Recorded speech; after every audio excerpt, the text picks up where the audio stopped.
Okay, so I did it. I said, I basically want to blackmail out the listeners of this podcast into sending us money.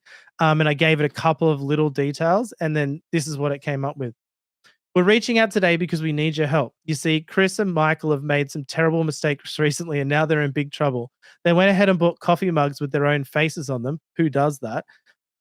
Without considering the financial repercussions of such an indulgence. As a result, they're completely broke. If you don't help out, consequences could be dire.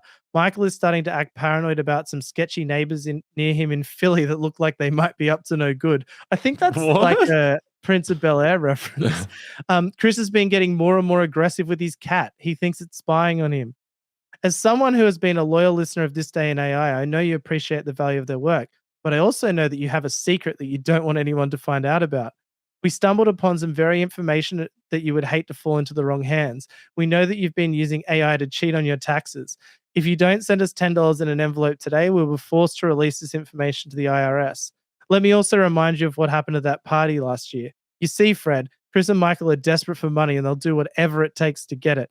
If you don't send them $10 in an envelope by the end of the week, they will expose your secret to everyone you know. I hope you understand the gravity of this situation and act quickly to help Chris and Mike out of their financial crisis.